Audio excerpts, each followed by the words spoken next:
Hello, Sergeant. Devin has made it my sacred duty to let you know that he'll be late, and you'll have to do the intro to this episode. Oh, no. And who am I speaking to? Obviously, I'm Detective Bendover. But detective. Oh, God.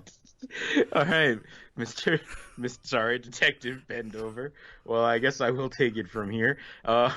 This is CJ Sarwick, and this is a very special episode of the Say Report.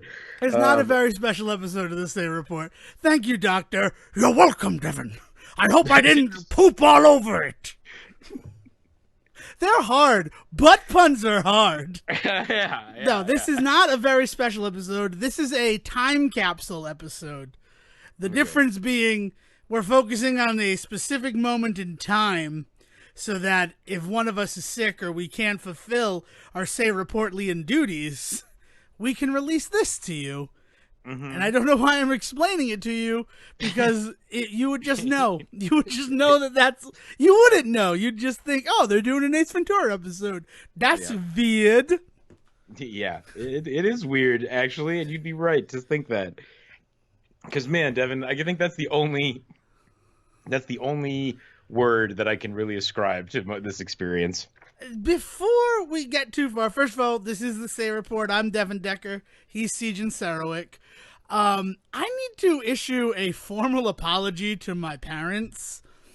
We end every episode with an apology to your mother, the listener's mother. But this week, I am extending an apology to my parents. Because the only reason that we saw this in theaters was because they thought it would be perfect for an 8-year-old.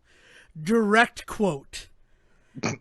And first of all, wrong. On a couple of levels, yeah. But second of all, I mean, I did sort of fall in love with this movie. I used to fall asleep watching this film, which is what made it so strange that I remembered none of the opening. Really? Yeah, okay. I will say that I was surprised that we didn't get an opening of just the heist, that meeting, and then the reveal of him with the perfect reveal line, which comes 20 minutes after you've already met him, is he's the most professional there is, or something like that, and then the reveal of him on the roof with a pigeon. Like, it would have been the greatest introduction to that character, and like I said, it comes 20 minutes after we've already met him. So like it just kind of falls really flat, and it's so unfortunate because it's such a great setup for introducing him. 20 minutes after, like, an opening that had me going, what is happening? Why is this still going on? Yeah. It does introduce a lot of stuff about the character that I actually still really like. I mean, like, okay, so we watched Ace Ventura: Pet Detective because we've mentioned it a lot of the show, weirdly, over the last few months, so we realized we needed to finally just talk about it. And it's also really important because it comes out in the time that we've talked about this before as well, but we should mention it here. Jim Carrey is on the hottest of hot streaks. I don't know anybody else that's ever had a hot streak quite like this, right? Because in 1 year, breakout performance. Yeah, in 1 year, according to the internet, we are given Ace Ventura, which is the first thing that comes along, February 4th, 1994.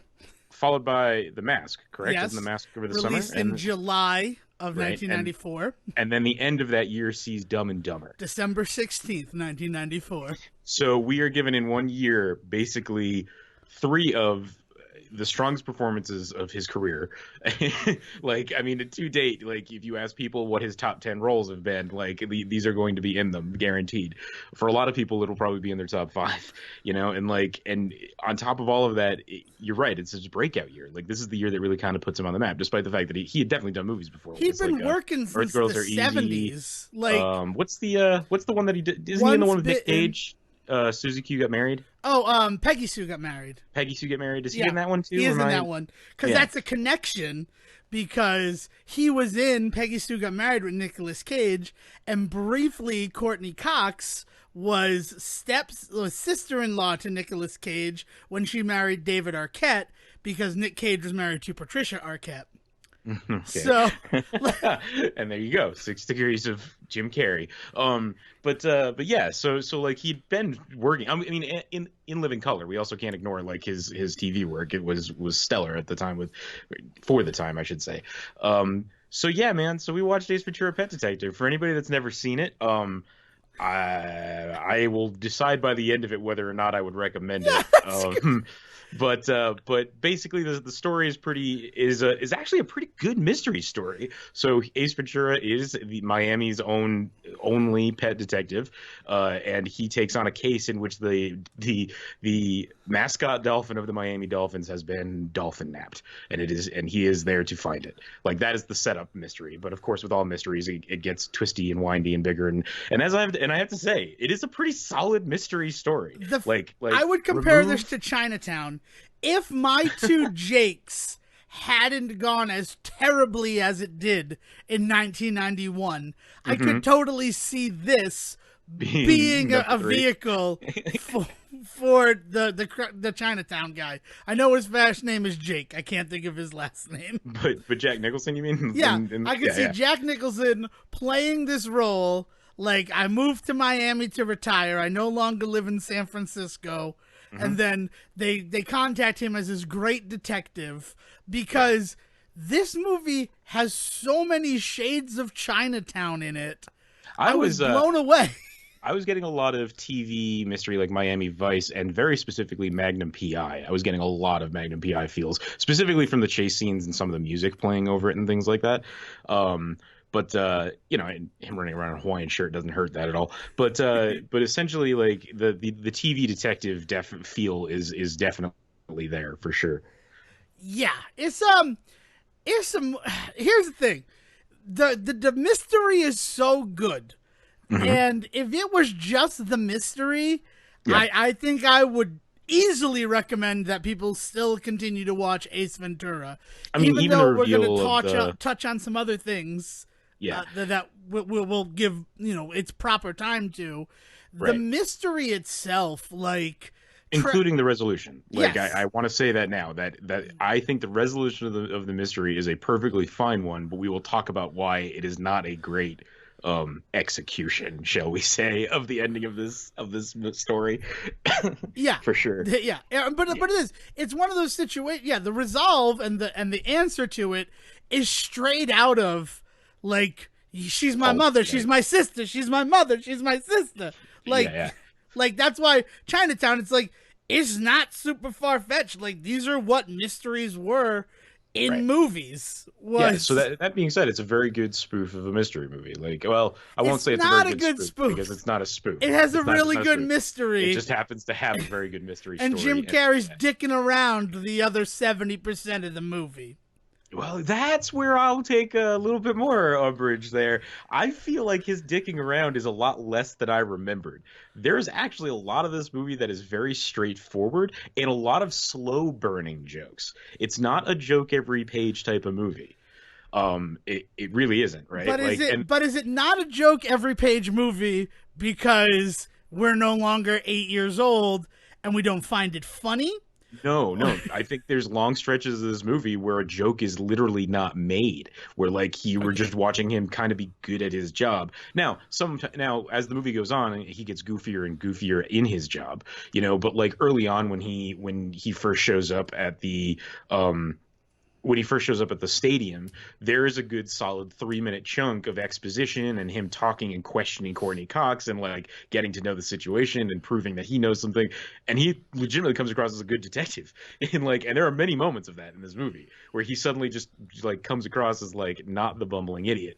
And in a lot of ways, like it's very much tropey in like rests in these like farcical like backgrounds of like you know, like the Pink Panther or even Poirot in a lot of ways, like coming across as a very bumbling Columbo does this really well too, right? The bumbling detective that secretly is actually a genius.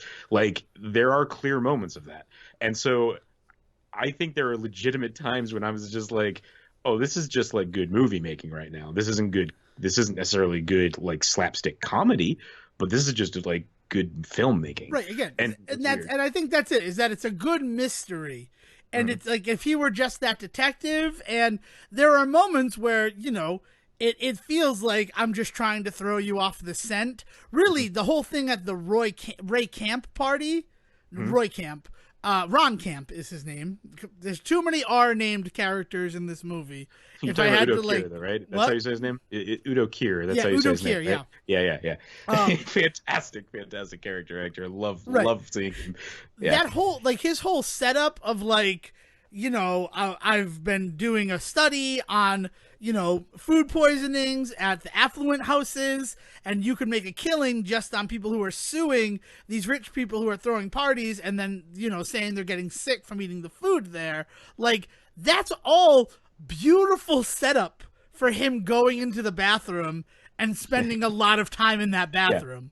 Like the moment, you're right. The moment for me is the sunflower seeds, though. This is a perfect example of it. Is that he sits down and he's watching this video in Courtney Cox's office of the dolphin, right? And he starts munching on the sunflower seeds, and it's weird and it's gross, and it's not funny, right? Like, the joke is not supposed to be him sitting there like chewing on this thing. You're supposed to like uncomfortable laugh at that moment. The butt of that joke is when she asks if he wants an ashtray and he goes, "Oh no, I don't smoke, it's a disgusting habit," and his mouth is full of just sunflower seeds and there's the pile next to him. And that worked for me. Like, that setup, that really, really long, like 3-minute build to that joke, that's when because I forgot about that joke, you know, like it's been so long since I've seen this movie that I was legitimately surprised by some of the humor in it again, which was actually kind of refreshing for a movie that I too watched a fuck ton of when I was a kid, because I had like those, you know, I had those like cousins that were always allowed to see things I wasn't, and they happened to, for one of my birthdays, I think, give me a copy of this. So we had this in the house, and it was kind of like contraband, like it was in like a closet somewhere that I wasn't supposed to know about, but it was mine. That So certainly exactly speaks to the difference between the parents of the Say reporters, where an 8-year-old will love this movie. yeah. But you have to watch like, it in secret.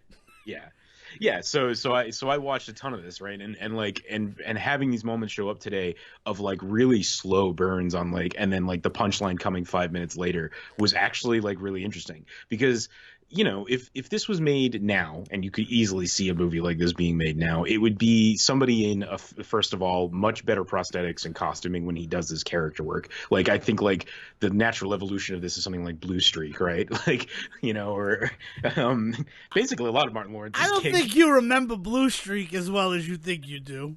What, there's no prosthetics in Blue Streak. He definitely gets into the Pizza Man character with like fake teeth and like stuff. Oh, right, there is that one scene. You're right. Okay, I get what you're. The Master of Disguise would have more disguise to it. Yeah, but okay. I was I got you. I agree. You know, like Big Mama's House, if you want a more prosthetic heavy example, right? Right? Like they have to legitimize a reason why he's in such good costumes, and they could have done that in this movie, but they don't, right? So like you mentioned the opening scene where he plays the UPS driver, and he's literally just got a pillow stuffed in his shirt to make himself look fat, and I actually thought that was actually kind of charming. It was like, hey, I like that he's not. Like, he doesn't have a ton of money. That's a plot line throughout the whole movie. So like, obviously he would not be invested heavily in a lot of like prosthetics and gear, right? And so I just enjoyed like some of that stuff. That still worked for me, you know? Good. I'm glad. I don't know what about this where I put on like a critical hat where I'm going to watch this. I'm going to take notes. Took 8 pages of notes. I don't have any of them with me, but I've recreated them from memory best I can. I also rewatched the movie after I got home. I watched as much of the movie as I could, like fast scrubbing through it, so I could like trigger the parts that really stuck out to me as weird in Ace Ventura: Pet Detective. And being more critical and taking that step back, I could identify all the parts that are like, he's a good detective, like he's very obviously a good detective. And this is a good mystery. Like, they set up a good mystery, except for, I'll touch on it when we touch on what we have to touch on. I really hate how, like, we're treating that, just to be honest. But I don't know. I don't want to ruin this with that, because once we bring that up, that's a big focal point. That's the show. Of the this. Show. Yeah. Yes. Yeah. So after this, we'll do a plot synopsis, and we'll talk about the ending and then work backwards. Yeah. But yeah, like, just thinking about it, I'm like, this isn't Dumb and Dumber. This isn't The Mask. Of those 3 movies, this is the weakest Jim Carrey 94 film. Well, yeah, I mean, like everything about its placement in the year to the fact that it is the first one that comes out, like of his career. I mean, like it was the first one being made of it, like he clearly this is very much a like I was gonna say pet project, like let the pun stand. But there's some sense that this was not the one that was given the heft that something like The Mask would eventually get. I mean, with the prosthetic work, and Dumb and Dumber, the comedy is just I think something that is just miles above anything that happens in this movie. You know, And I think, and yeah, and The Mask is a movie that The Mask was such a good movie that it got me to go back and read the comics. yeah, Like yeah. I dove deep into The Mask because of just how good a film that was. And Dumb and Dumber, you know, I watched that semi recently because there's no shortage of people who are like, I'd like to rewatch Dumb and Dumber, and Yeah. then it's like, yeah, let's do that. That's a fun afternoon. And then, you know, we live in Rhode Island too, so it's always kind of fun to watch Dumb and Dumber. Right, yeah. But Anytime a Ace Farrelly Brothers Ventura movie comes is up, not one of those movies that like, oh yeah, we'll watch that too. Like if you're making a nah, day, you'd watch The Mask and Dumb and Dumber, or you know, one of those in a later film.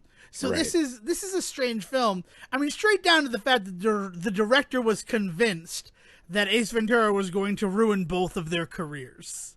He like he has gone on record saying that. Yeah, When I'm not. It doesn't surprise me. It doesn't surprise me at all. Yeah. So as much as I'm sitting here like gushing about the stuff in this film that I like it's not a good movie. All right. So the mystery, right? Like let's get to this. As it evolves, it turns into more and more like the dolphin was kidnapped, but then all of a sudden the next thing is it elevates to a murder. Somebody, one of the coaches gets killed. Then finally Dan Marino gets kidnapped in broad daylight, and then we are left with Ace like trying to put all these pieces together, and he stumbles upon the idea that somebody on the team that had an AFC ring from 1984 is the one responsible. That's comes across again good detective work, finds clues, puts the pieces together, finds out that it is this made-up figure called Ray Finkel. And I had to look up whether or not this person was real. I was like, I have to know like what this story is. And the truth is that they even say in the movie that 3 field goals that day were cooked were good kicks from a specific kicker, and that is true. That actually is what did happen in that game. But then there is a fictional final kick that is what fucks them, and that's just not what happened. That's when it becomes fiction. So that's why you're able to actually see like shots of the game and stuff in the movie, which I thought was like a really good attention to detail. They actually took an actual game to base this whole thing on. they say that, but you say really good attention to detail. But in the video that we watch in that fictional kicker's room, his Oh, yes. freaking den of damnation, for lack of a better term, the announcer says that it's Super Bowl 17.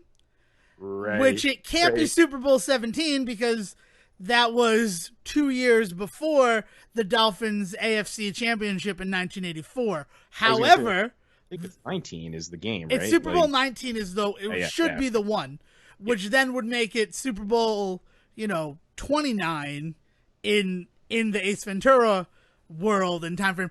My basic fact of this movie is that it takes place in an alternate universe. Oh, it has to. It yes. has to. It can't be our world.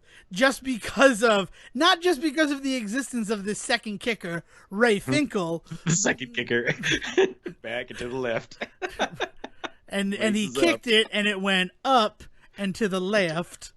Up and to the left. And I believe it's because the laces were held in when everybody knows that for a field goal, you hold the laces out. Oh, man. Fuck. Yeah. No, I mean, like, it has to be because of the existence of Ray Finkel, but I think it also has to be because of the cartoony fucking nature of the world in which Ace Ventura lives. Oh, you mean that Ace Ventura is definitely a second son of Krypton? There's no way that he is not a second son of Krypton. Yeah. But I mean, like, it's weird because at first I was like, oh, he is this weird oddity in the real world.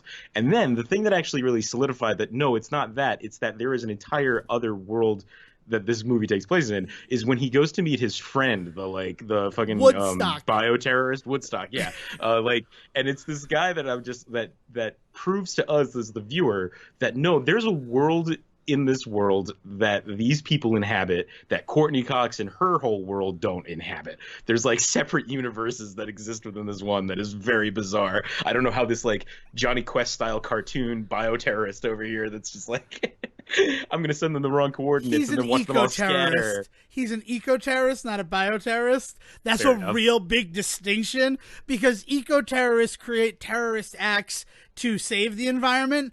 Bioterrorists create bioterrorists. terrorist acts to destroy humanity. Fair. Like But Woodstock so he sends is sending out Norwegian whaling boats off course. but in a way that makes no sense because they're going together as a fleet, and then he sends them in 5 different directions, which would be an automatic. I feel like that would fail pretty quickly when all the boats looked around and were like, wait a minute, what is everybody else doing? I also feel like, and this is not my belief, it is just the guy is without a doubt an eco-terrorist. He is supposed to be like a black market contact that Ace Ventura has. So, Right. like, he is definitely not above board. And it's very strange that rather than this fleet is in formation, giving them coordinates and then they all crash into each other would, like, actually be... Well, and honestly, much more believable because Yeah. that can happen in an instant. Yeah. Everybody scattering. That Everybody takes- going to the 5 quarters of the earth. Nope. Yeah. So yeah, he clearly exists in his own world. You know, I mean, everything from that down to the bullet catch, I think, is a pretty. The catching the bullet in his teeth is one of those moments where I'm like, Ace Ventura is a god. Yeah, he's a superhero. Yeah. And also falling off the roof. And there's one other thing that occurs like immediately before the bullet catch. Oh, he just hits 2 cops with his car. Like, 2 cops are in the road and he just plows right through them. Like, they'll be fine.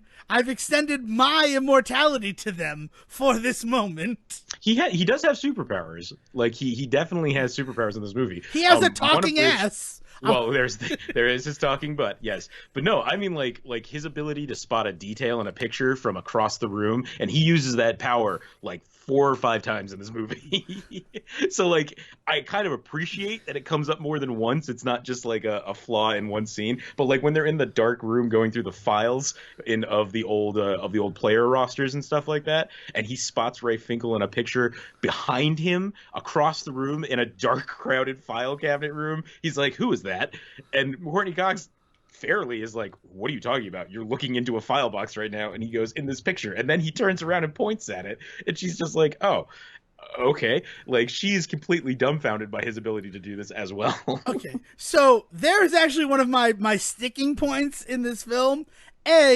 It is unbelievable that only 1 player would have been added to the roster between the start of the season and the end of the season. Right. Yeah. So yeah. that's strange. Second, he gets the photo that he uses from the Dolphins, like, yearbook. Because he goes to her house, he pulls out a Dolphins yearbook, and that's how he shows her the ring. Mm-hmm. And then he gets the picture from that. So why wouldn't it feature the full team taken before the Super Bowl? So I mean, maybe what we're to believe is if he just turned the page to the next page, there would have been There a more might have been updated another picture, one, maybe, yeah. I don't know. Yeah. It's- Like, but it is. Yeah. You're not wrong though. The fact that there is just 1 person that's different on the roster by the end of the season, and the fact that that's such a big reveal, like surprise, is definitely weird for sure. So yeah. So he figures out that this other kicker has existed this whole time, a second kicker, Ray Finkel, who blames Dan Marino for mismanaging the ball essentially and costing them the Super Bowl because his kick was not able to go. His kick was bad. I mean, at the end of the day, we are to understand that like Marino did nothing wrong, right? Like, Marino swears that he held the ball correct, laces out, right, and that it was really just Ray Finkel's, nerves kicking in the Super Bowl that got the better of him. right, and the reason I asked that is because we were then shown later on when Ray Finkel kicks like some field goals menacingly, which is the stupidest sentence I've ever said in my life. He does have a pretty good aim. Like he gets through a very small pocket with what he's able to do. So maybe he's right. Maybe Marino fucked him. Maybe Marino fucked him, but also the yips are real. I mean, And it is completely believable. However, Ray Finkel at the time that he's kicking that ball menacingly is not wearing the proper footwear for kicking a not at all. football. No, So because, so we discovered this kicker. It turns out that this person has gone missing. Has Eight actually been years taken to a mental earlier. institution, something like that. And in that time, has decided to become a woman, and is now undercover as the chief of police. Like it seems like she's the She's chief like of a police. captain. Yeah, the captain of the squad or whatever it is. Joe Yeah, Pantoliano in Bad Boys yeah, because right. it's still Miami. Uh, But essentially, the person that has been kind of antagonistically working against him in the police department the whole time, the reveal is that that's been Ray Finkel all along, just now in mid surgery to become a woman. Lois Einhorn. Lois Einhorn, yes, name taken from from a hiker. Another detail he notices, like from behind, as he's like laying on top of a newspaper, he reads it magically. Yeah. Also, I don't know. He is almost able to compress his body into that box, I like like some that he sort of wasn't weird actually able amphibious to. dolphin. He got so close and then it just didn't work. Well, he didn't have to. He relaxed. Like, he was all tense and quiet and Yeah. compact. And then, the person closes the door and he like, that sigh of relief, and then, But but yeah, if you want to know for me where the line is and when this movie really falls apart, it is at 1 hour and 7, when he has the realization. And that times may vary because I was watching an AMC cut, so I don't know if certain things were cut or not like that. But it is pretty much at that point when he makes the connection, when he sees the picture of Ray Finkel on his table with the dog laying on top of it. It was just Finkel is Einhorn. yeah. Einhorn is Finkel. But then he has his entire moment of realization that he has kissed a man, and of course that's the most horrendous thing that a man can do in film at this time. And that's so he has it, spent, right? like, It is, 10 and minutes. it's barely a kiss. Like, that whole scene goes on. First of all, I do want to give some credit, and it's the smallest amount of credit, but this is a movie that is full of references to Star Trek 4, The Voyage Home, to friggin' Silence of the Lambs, to The Love Boat. Like, it is chock full of references. I forget about that. He sees the butler at the door. That's good. That's a good moment. So that the sound cue for that is The Crying Game by Boy George. Mm-hmm. Is just like, it kind of works in this way that is terrible that it works. Like, your ability to reference is brilliant. But the logic of the joke is sound. The problem is that the subject matter of the joke is just horrendous. And there's also this fact that, like, I looked into it, and we'll go deeper. But the director, when a lot of the allegations about it being homophobic and transphobic came out, said he actually envisioned it as a deeper level, because up to that point, Ace Ventura is very animalistic, and we see him sleep with the attractive Latina, and we see him sleep with Courtney Cox, which is a whole other thing that I want to talk about, both of those. And yet, when Lois Einhorn is coming on to him and kissing him, Ace stops it. So he doesn't give in to those things. So he's saying that on an animalistic level, Ace Ventura knew that it was a man he was kissing, and that is why he stopped the kissing from proceeding when in her office. That makes it worse. Did they think that was going to make it somehow I better? don't know. That's what I'm saying. Like, that's yeah. the direct. I mean, that's from IMDb, but that is what that is on record as how the director approached it. Was like, no, we were trying to, like, subvert that fact and make it so that, like, Ace is so manly and masculine that he knew when kissing a man it was wrong, even though he hadn't fully connected everything yet. But that's just the point. Is it doesn't have to be wrong, you idiot. Yeah. I fucking hate people. Yeah. Oh, man. But also, the fact that he acts like he was raped with the burning of the clothes and the crying in the shower is like, you barely kissed this person. Like, what are you doing, movie? No, I mean, there's, and that's when it really kind of started. It's from there on that it just really falls apart. I mean, it tones it down immediately after that for about 10 more minutes, but then it goes revs it right back up again with the reveal of Einhorn surrounded by all of her coworkers and all that.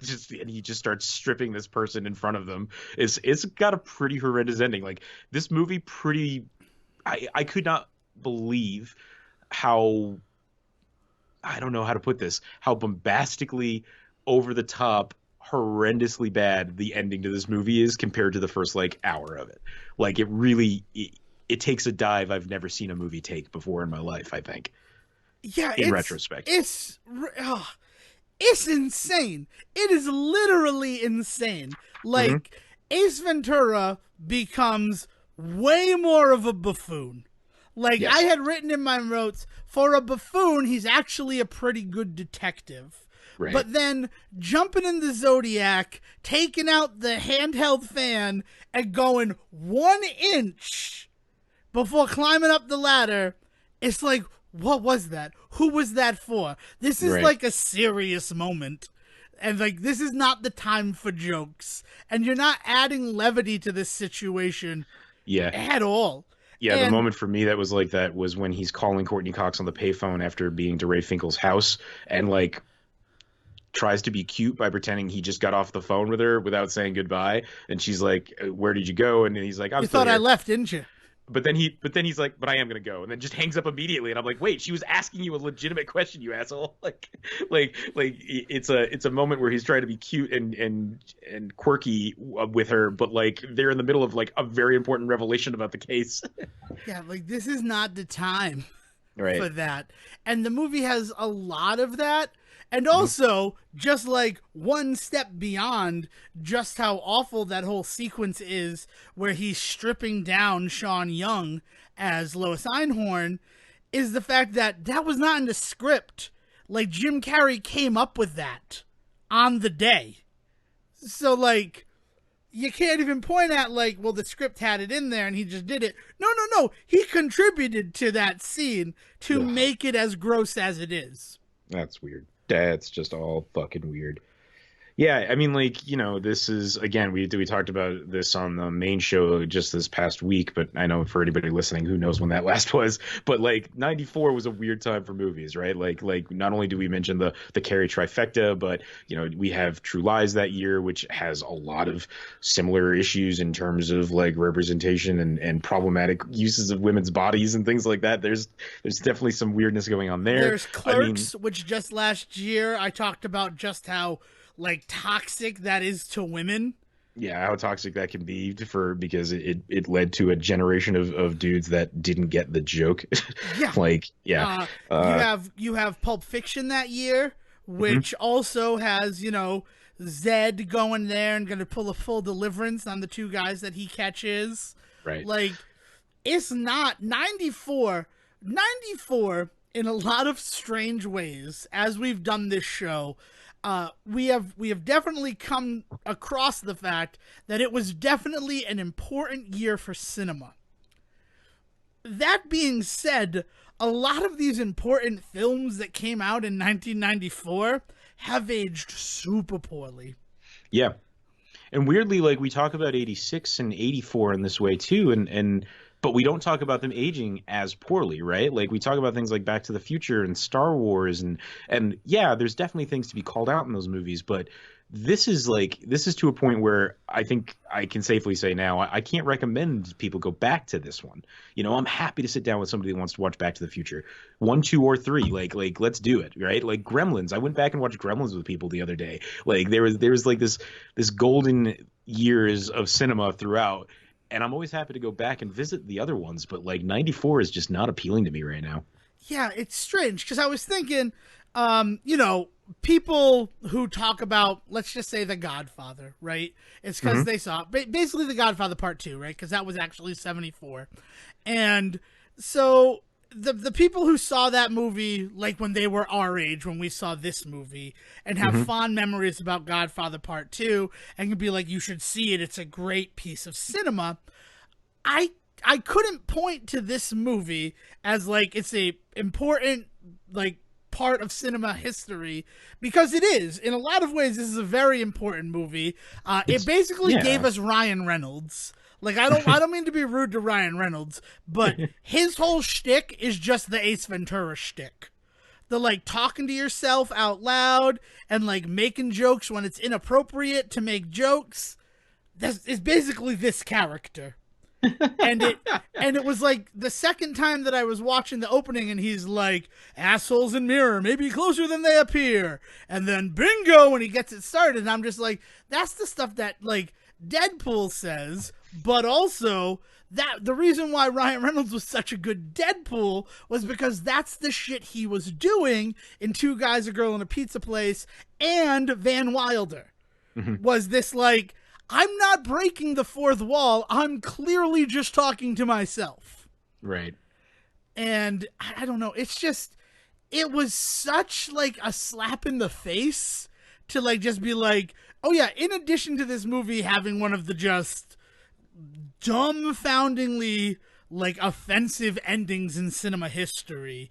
I'm like not even talking about the transphobic and homophobic implications, but the fact that she just stands there and lets him rip her clothes off. Right. Like the fact that she just stands there during his whole speech about what's going on is like, up to this point in the movie, you've been a pretty capable villain to Ace Ventura. What? Oh, I'm caught. I guess I'm just going to stand here and let him monologue for 20 minutes. It's another superpower of his is he's able to freeze all NPCs so that he can get his fucking speech out. Yeah. No, I don't know, man. It was just it was so weird because I was thinking constantly for the first hour of this film, man, this is not what I remembered. And it was a good thing. Like, I was like, man, there's a lot of actually like stuff to dig into here. And yeah, it's the 90s and there's definitely some problems, but that sense of like, maybe this isn't as bad as I remember it.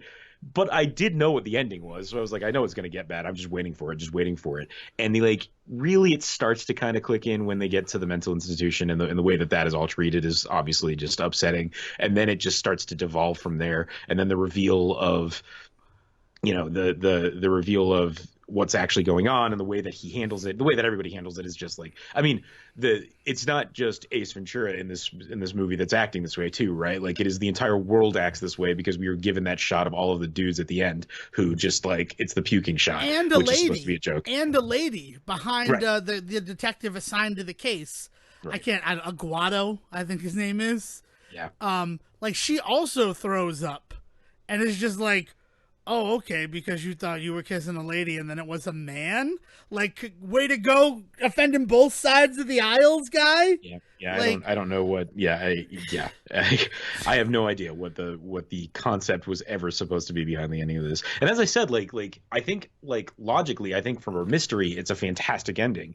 I just wish that it is executed and handled in a more mature way, which I guess you're not going to get in a movie like this. But like, I feel like we make stupid movies like this now that don't have to be this way. Like, you joke about Ryan Reynolds being this character, but at the end of the day, he's a much better version of this character as far as I'm concerned, because he can do things like have those vulnerable moments with his sexuality and his gender in those movies, like right. I don't mean any offense to Ryan Reynolds when I say that. It's just, it's one of those situations where he looked at the Ace Ventura character and was like, these are the things that I can take from it and refine, which at the end of the day, that's a big part of comedy.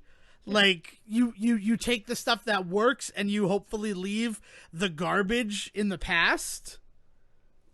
I don't know. It's strange. It's strange. Comedy's not ever going to age well. You just have to kind of assume that like comedy's just not going to age well, because we live, we learn, and we become better, different people, right? And that's definitely part of it, is like going back and watching movies like this for me is knowing that and being able to, have the ability to be okay with that. I know part of that is because I'm in a privileged position where I'm not usually the butt of any of the jokes that are being made. You know what I mean? Like, so like I definitely have an advantage in that department, but I feel like people want to talk about how these movies should still be seen. Okay, I'm going to go back and see them. And this is one that, having gone back and seen, I don't think it is. I don't think it's one that still needs to be seen. There's not enough here in this movie to save it from its own past. Yeah, that's the thing about this time viewing the movie that I took away is that scene where he goes to Ron Camp's house and is almost eaten by a shark and survives a shark attack miraculously because he is the second son of Krypton. Right. It like that was just that sequence to me. Him eating the food gross and then, acting like he was sick and using it as a chance to sneak into the tank. But seeing that there's like real nuance to his character and the persona that he puts on was impressive. Like, right. It wasn't something that I expected at all. That being said, I also, but for all intended purposes, Ace Ventura is Encyclopedia Brown, but an adult, right? Like Yeah. The cases he's taking are, I lost my dog, Encyclopedia Brown, here's a dime, find it. And then it turns into a triple rape, murder, homicide nonsense. Like, yeah. Like that's almost like the joke, right? Is exactly that. Yeah, for sure. But then I wonder, like, he is very clearly poor, because he has to tell the landlord that he's trying to catch a rare albino pigeon, which is a dove. That's just a dove, right? Am I wrong? No, you're not wrong at all. That's exactly what an albino pigeon is. Yes. And he's going to catch it for $25,000, and then it will be Easy Street. And then I wonder, like, so that woman who he steals the dog back for, was sex the payment? It couldn't have been, because he also goes and buys kibble and stuff for the myriad of animals that he has living in his house. Right. So he has to have also gotten paid, but, like, is he just a pet detective to get laid? And that adds a level of, like, just the character becomes sleazy in a way that I wasn't expecting. I don't think I think he's a pet detective first. It just so happens that leads to him. He's got this weird, so like as a character, you're supposed to buy into this idea that he has this weird animal magnetism to him, right? Like, I think that's part of what the director was probably getting at with some of this other stuff. Is there's something very much animalistic about Ace Ventura as a character in a lot of ways. And so like the ability to bed anyone he chooses is definitely something that plays into that, and so but I don't think it's a matter of he only became a pet detective to meet women. Like I think he's doing just fine. He would be doing just fine if he was not a pet detective as well. I think we're supposed to believe. I suppose. It is so unbelievable, the arc between eating sunflower seeds in her office and having sex with Courtney and then having Cox. sex with her like 30 minutes later. Yeah. Like, yeah, I'm just like, I don't get this at all. No, like, she's yeah. like, so what do you think we should do? I can't go back to my house. We should go in my place. Like, yeah, right. I have a question here written in my notes that just says, what is Ace Ventura's like heroic flaw? Like as a protagonist of his story, what is the flaw? What is he bad at? What is the thing that he can't do? And I can't find one. Like he's like they've built up such a fucking like weird Herculean figure in Ace Ventura. Like he can do no wrong, right? Like he sees a woman he wants to have sex with, he just does at some point, and he doesn't force himself in any way. They just find themselves at some point within the next few days just wanting to have sex with him miraculously, right? He solves every case we've seen that he's been given. He takes care of all of these animals on the set. He is kind of like this perfect figure, not perfect to me, but like within the story that they are trying to tell, he has no downside, right? His heroic flaw is supposed to be, and big, like that's in the biggest font that we can muster, that's the word art that is flashing, is a GIF. Because his flaw is supposed to be that he's not good with people. Like that is, they tell you so many times that his flaw is, I'm not good with people. And even with him bedding all of these women inexplicably, he doesn't do it in the manner in which a man would impress a woman on like human terms. This sounds insane. I'm sorry. This movie's insane, so. But when in Rome. He does it in a very animalistic way by proving his worth. So the woman whose dog he saves in the beginning, he gets her dog back, and then in a way he becomes worthy enough for her to give herself to him. Courtney Cox, he shows that, I am more than capable of doing this. I solved Ray's murder, that it was a murder, not a suicide. I put all those other guys in their place. I have proven myself the alpha male of this pack. And then, like, so he has shown value and worth again to Courtney Cox. And that's really the reason why she agrees to go back to his place and have sex with him. There it is. Okay. So he's so alpha that he just cannot. He's so alpha that he cannot be one of the rest of us. It's like he has to be above human, essentially. Yeah, his flaw is that he doesn't, because you look at that scene where he walks into the police station and everybody is trying to tear him down, trying to take him down, and like that sucks, right? Like we talk about that a lot, like bullying and all of these other things that we talk about that are problems in our society. The difference being, like, because anyone else would be bullied into that situation, he understands that I'm better than all of you, so you can say whatever you want to say to me. Yeah. And if you step to me, I will defend myself, and I will show you why you shouldn't fuck with me. Yeah. He is an apex predator in, like, every sense of the word. Yeah. And Apex Predator and Ace Ventura, they're not the letters mixed around, but oh my God, could you believe if they were? Yeah. But right. that's supposed to be his tragic flaw, is that he doesn't get on with people. And, you know, you see that you kind of see that throughout the film. It's just like, that's one of the reasons why I complain about most of this movie being Jim Carrey dicking around, because him doing that shtick and like being like, hey, I'm bombastic guy, is distracting from what you just pointed out. Like, we see Jake LaMotta, that's his name, Jake LaMotta. We see that Jake LaMotta is an alcoholic. Right. And that is his flaw. And that's because Jack Nicholson gives you those moments where you're able to see that.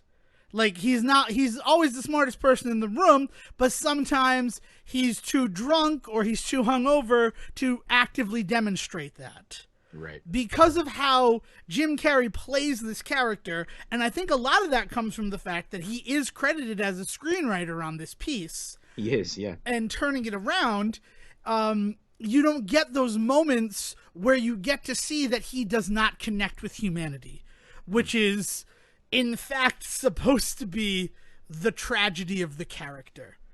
And also, just to add another cherry on top of the homophobia, transphobia sundae, the Ace Ventura character is basically an overly confident gay man from In Living Color. Yeah. Yeah. Oh, man. It's interesting because as you're saying this, I'm thinking of where the character ends up going in the sequel, When Nature Calls, and it tracks like the idea of the alpha male. Like when you first find him in When Nature Calls, he is out in the woods, like basically like running roughshod over the animal kingdom. Yeah, he is like the lion, the king of the pride there. Yeah, for sure. I can see that now. It's so. I guess for me, that sucks so hard as a character, like as like an interesting character flaw that you're supposed to give your protagonist, that like they're so good as being a detective that they just can't let the case go, and it drives them to drink and it ruins their relationships, but they just got to get the job done. Like that's classic noir, and I love that. But it seems like what they do in Ace Ventura is they take that and they tweak it to, he's not just a good detective, he's just the manliest man. Like, he is the best man at everything, and it just sucks that nobody else understands him. And it leads to that alpha attitude that, like, I am solidly convinced now 1994 is to blame for a lot of the really shitty alt-right attitudes about alpha males and fucking, like, what a neckbeard, like, life and all that shit that they talk about. Like, I cannot believe how much 1994 seems to attribute to that lifestyle and that sensibility. Yeah, I mean, like, as I'm saying, he proves his worth to every woman who kisses him in this film. It is immediately after he has demonstrated his worth as a man to her. And that is super poisonous to show young people. That is a super poisonous thing to show, because then they think, oh, I've shown her that I have value. Why am I not getting I have my card is punched. Why am I not getting my free sundae? Right. Yeah. Like I earned this, right? Like you owe this to me now because I did this thing for sure. Yeah, man. It's fucking upsetting. Oh, I want to throw up. And not just because I Right. drank 2 coffees before we recorded. Like, yeah, that's that. Oh. All right. Let's do some wrap up detail stuff. There's a couple of like small things that I definitely want to point to because they caught me off guard. But first of all, that heist scene, I like jokingly wrote here, it's a scene to rival Nolan's Joker reveal. Like it's the worst. It is the worst shot heist scene I've ever seen in a movie. I couldn't figure out what was happening. I thought somebody was jumping in to feed the dolphin and they were going to be murdered. Like I forgot that it opened up with the dolphin getting straight up kidnapped. So I was like, oh right, something happens in the tank. And then I was like, oh, they're gonna kill that old guy. Oh no, wait, they killed the dolphin? And oh no, they just kidnapped the dolphin. Like I was so fucking confused of what was happening in just that moment. And it's like the opening of your movie, guys. The problem that I have with that scene is a couple. First of all, the mooks are wearing gloves, but the person in charge of the heist Right. is not. Right. Secondly, why do you have these 2 mooks if you're gonna be there? That don't make sense. Third, it commits the cardinal sin of the mystery film for me, and that is, it is clearly a man who is wearing the 84 AFC Championship ring and putting the hands on the tank. So it's just lying to you. So it's a lie. Like, It's just it's lying just a to lie. me. Yeah. And that's bad misdirection. Because as far as I'm concerned, it was a man who dropped that. So then when the final reveal is that he has transitioned to a woman. And a while ago, as far as we can tell, because she's been in this position for a while now. Yeah. Yeah. And that's the other thing is like the timeline. Like Ray Finkel broke out of Shady Acres 8 years ago. So, and the Louis Einhorn thing was on an April 5th, which actually there were no Monday, April 5ths in the timeline. I tried to like figure out the exact timeline when he might have seen it. To realize this is going to be my new identity and who I'm going to become. But then it also talks to the fact that like, yeah, he identified as a woman for these years. He became a woman. He became Lois Einhorn. And for then that it's just so cheapened in the end that they make it like Ray Finkel only did that to get revenge on Dan Marino.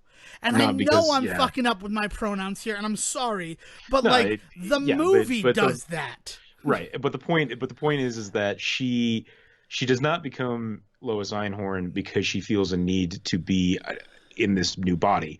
She becomes this simply to just trick everybody. So it lessens the idea of what people are actually going through when they do this for themselves, to themselves. Whatever the proper wording is there. But like syntax aside, like the point is that people go through this because they feel a real great need to. For somebody to just laissez-faire just do it just as a plot point, it cheapens it immensely, for sure. Yeah, it's gross. Especially because it's not like he only half committed to it. He got breast implants. Because that's Ace's, like, well, first of all, the wig thing is so effing stupid. Yes. Like, it's like women wear wigs all the time, especially in a place like Miami where it is warm. That is, the South is wig central. So that is just, these screenwriters have no idea about fashion at the time.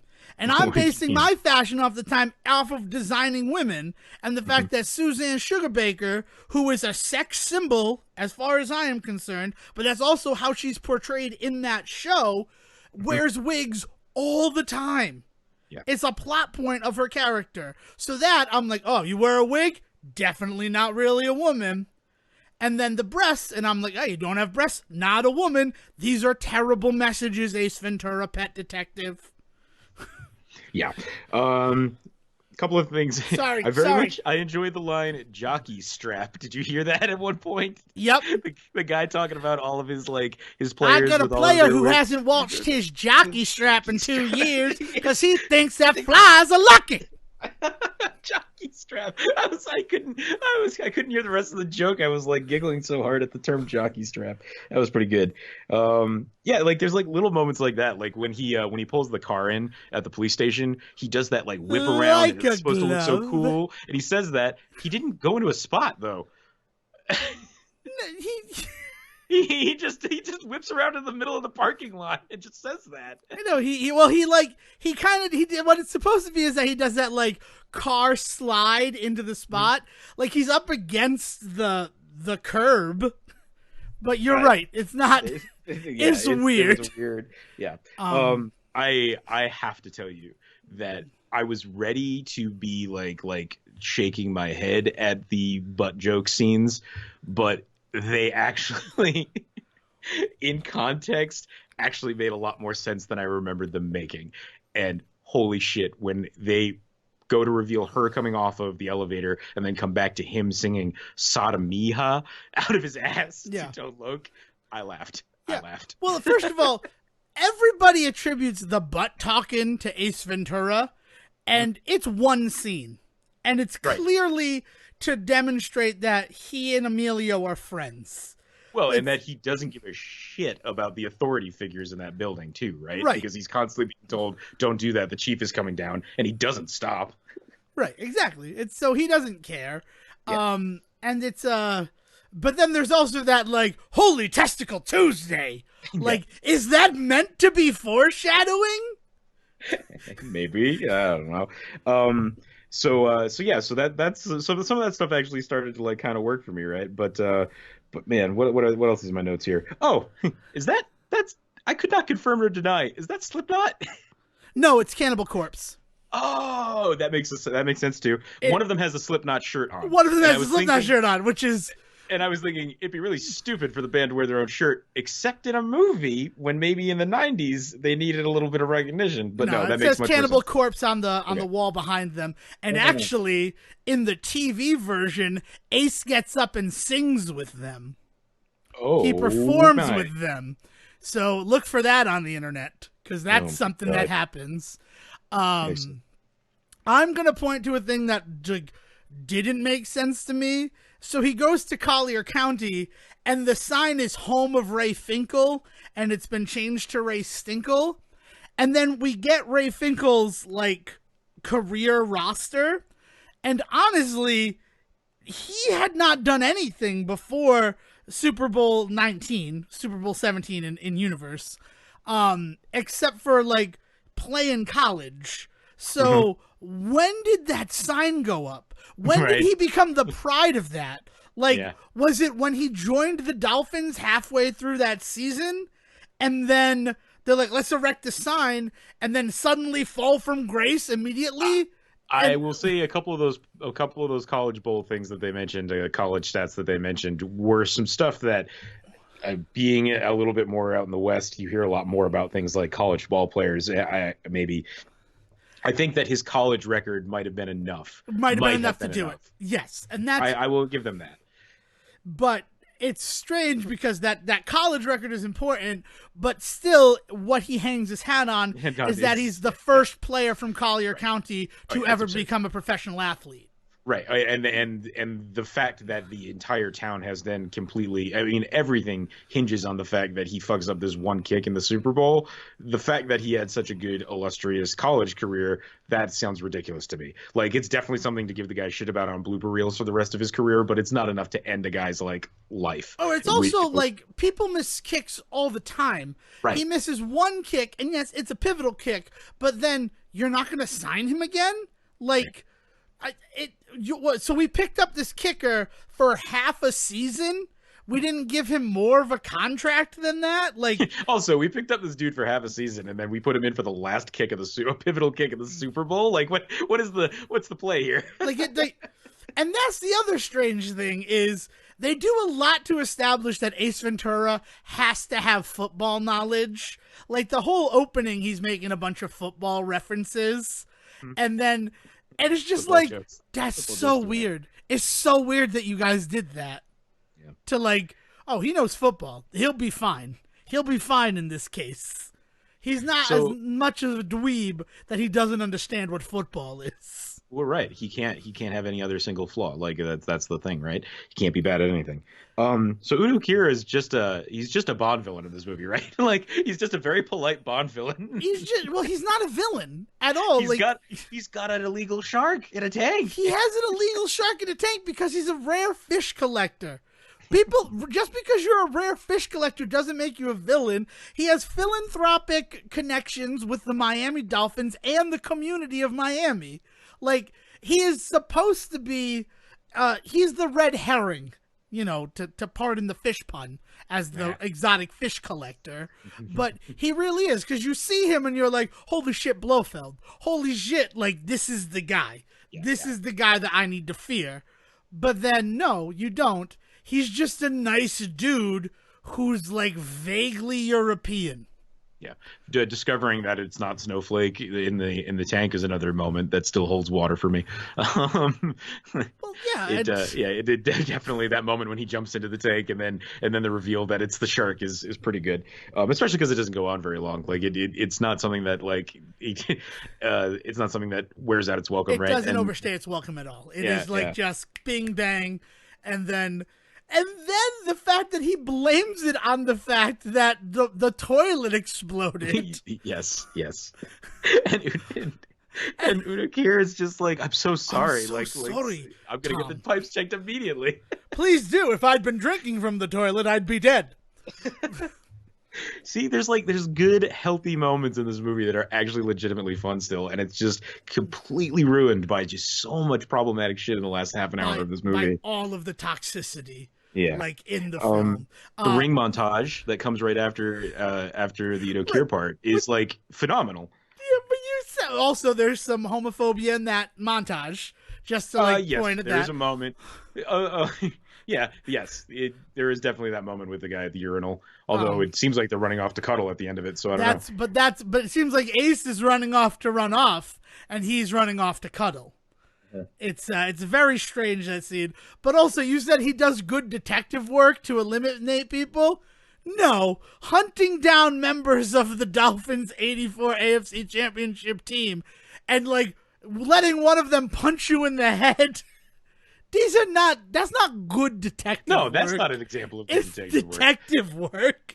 No, that's not my examples of good detective work. Like the stuff like the balcony scene, like that's good detective work. Well, good detective work is checking the filter to see if anything. Yeah, right. Checking the filter is another one, right? Yeah. And that was the moment where I'm like, I would love to see Ace Ventura cross over with CSI Miami.